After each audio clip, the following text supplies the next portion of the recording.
I'm just being honest, you're too sensitive. That's your problem, not mine. These might sound like normal phrases, but they're emotional landmines. Hey there, it's Well-being Master. Have you ever walked away from a conversation feeling hurt, misunderstood, or like you were overreacting? You're not alone, and it might not be you. It might be the emotional intelligence behind the words being used. In today's video, we're diving deep into what emotionally intelligent people never say and why. And by the end, you'll learn how to spot these phrases and what to say instead, so you can master your mind, unlock your peace. Let's dive in. Phrase number 1. You're overreacting. You know that feeling, right? Like your feelings are too much or wrong. It's like someone just tossed a grenade into your vulnerability, and then they point at the shrapnel and say, "Look what you did." When we tell someone they're overreacting, we dismiss their reality. We know that vulnerability is the birthplace of love, belonging, and joy. But it's also scary. It's terrifying. So when someone shows us their heart, and we say, "You're overreacting," we're essentially saying, "Get that messy vulnerability out of here. I don't want to deal with it." But here's the thing. We all have the need to be seen, heard, and understood. When we invalidate someone's feelings, we shut down connection. Instead of, "You're overreacting, try this. Help me understand what you're feeling," because when someone feels heard, they can start to calm down, they can start to process. And that's when real connection can happen. Phrase number 2, calm down. We've all been there. Someone's upset, and our gut reaction is to fix it, make it go away. But here's the thing about emotions. They're not problems to be solved, they're experiences to be understood.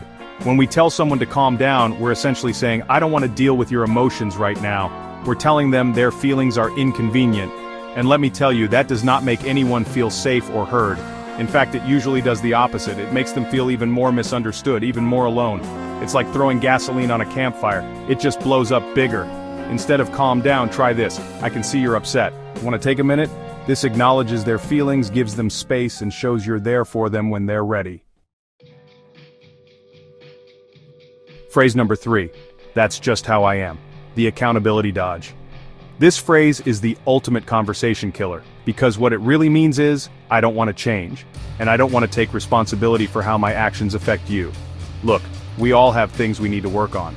We're all a work in progress.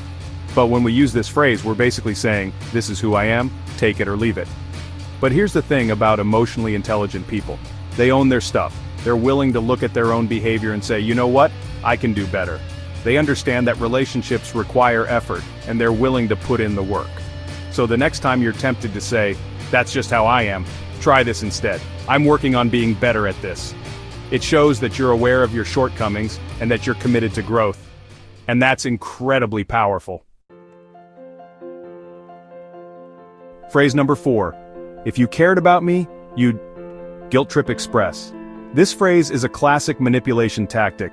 It's designed to make the other person feel guilty and responsible for our happiness. It's like saying, "Your love for me should look exactly like this, and if it doesn't, then you're failing." And that is not fair.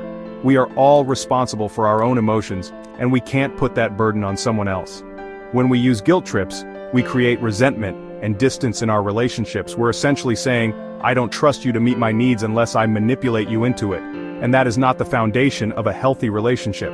Instead of using guilt trips, try honesty and vulnerability. "This is something I really value. Can we talk about it?" This keeps the focus on your needs without blaming or shaming the other person. Phrase number 5. You always, or you never. The absolutes trap. Absolutes are like relationship kryptonite. They make the other person feel attacked and defensive, and they shut down any possibility of productive conversation. When we use absolutes, we're essentially saying, "You're always wrong," or "You never do anything right." And that's just not true. We all make mistakes. We all have good days and bad days. And when we focus on the negative and generalize it to always or never, we create a distorted view of the other person and the relationship. Instead of using absolutes, try this. "I noticed this happened and it made me feel." This keeps the conversation specific and focused on your experience, which makes it less likely to trigger defensiveness. Your turn to rise. Quick recap. Avoid saying things that invalidate or manipulate. Use language that opens connection. Boundaries can be kind and still strong. If you want to keep building your emotional intelligence, like this video, Leave a comment sharing your favorite new phrase, and subscribe for more weekly tips on resilience, mindset, and mental strength. Master your mind, unlock your peace. Thanks for watching, and see you in the next one.